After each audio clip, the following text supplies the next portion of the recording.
actually show me if you can play it with the left hand. When you feel like it is a little bit fun. Sometimes it's incredibly uncomfortable, but it is a nice experiment to try. If you have something that is fun that you're playing with the right hand, just try to play it with the left hand. Hi everyone, this is Anai, and in today's video I want to talk about pieces and passages to work on in order to improve your left hand. I actually quite often get comments about repertoire and about exercises to do to improve your left hand, because for most people, the left hand is the weaker hand compared to the right one. So today I'm going to be focusing on selected passages that I believe will really help you with that. So if you're interested in that, then keep on watching.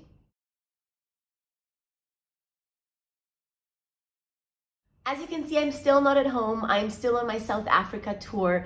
I'm right now in Durban by the sea. It is very, very beautiful. And I will film a concert because you told me in the comments of my last video that you would like to see what my life on tour is like. So I will film a video and a concert and rehearsals surrounding the concert. So I think my next video that I will post next week is going to be a little bit of a vlog of my tour here, but today I'm going to be focusing on the left hand pieces.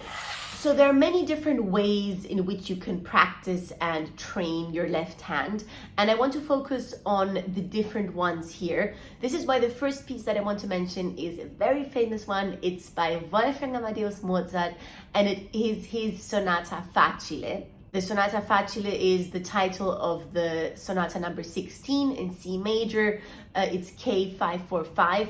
And I just want to focus on the first bars. Very famous, probably everyone will know them. And your left hand is playing your classical accompaniment pattern that exists in classical music of that period. So I mentioned this sonata because I find that this pattern is something that is very helpful in order to practice the left hand. The right hand simply has the melody, while the left hand is playing quavers in this typical pattern. And when you practice that, I just want to recommend that you, of course, practice the left hand separately, slowly, with all the exercises, but also that you practice the left hand while playing the right hand silently. So basically touching the keys, but not really playing them. And you will see that if you haven't ever done this before, little mistakes can creep in, or little irregularities when we put both hands together. So it is a great way to train your left hand by just pretending to be playing the right hand, but not actually pressing the keys, and then working on whichever little irregularities in tempo or accents occur. This pattern that I mentioned in this Mozart sonata is a pattern that comes up so often, especially in music of the classical era. So you really can use any piece that has this and really practice the independence of your left hand with that. The next piece I want to mention is similar. It is Clementi's Sonata, Opus 36, number 3. And again, we have an accompaniment pattern in the left hand, while the right hand is playing the melody.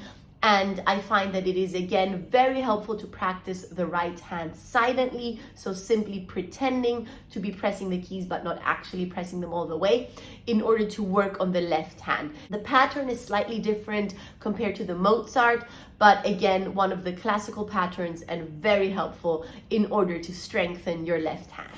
A different way to work on your left hand and strengthen your left hand is with polyphonic music, because there the piece is usually divided into voices and not into melody and accompaniment. So again, there are countless pieces that you can choose from. I just want to mention two that I find very helpful.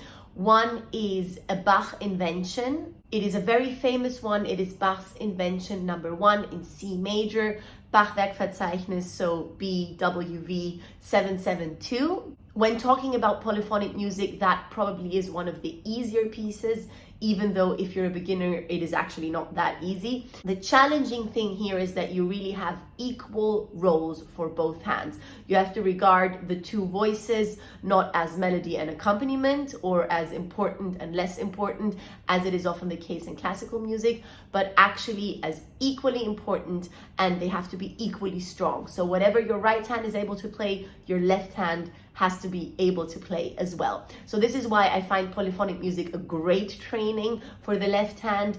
for the independence, but also just for the strength and technical ability. And bass invention number 1 is one of the pieces that I would recommend to get started with when really trying to improve your left hand skills.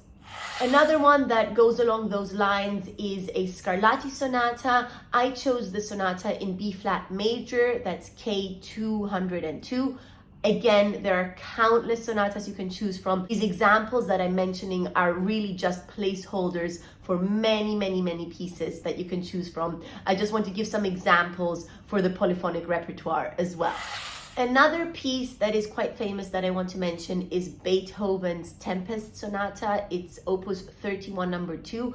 And I want to specifically mention the third movement, because the third movement has kind of an unusual way in how it is written, and also an unusual accompaniment, if you want to call it that, in the left hand. It is quite demanding for the left hand, and again, the roles that are distributed between both hands are actually, once again, pretty equal, especially in the beginning of the third movement. So take a look at that.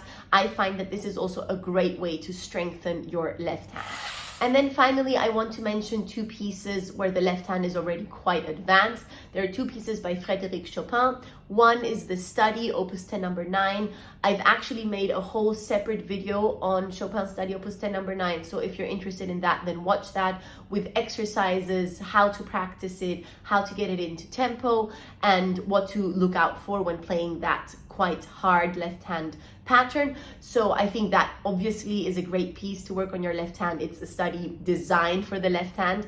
And then another piece by Chopin that I've also made a separate video on already is from his preludes. It's his prelude number 3. If you know that prelude, that is completely centered around the dexterity of your left hand as well. So take a look at that.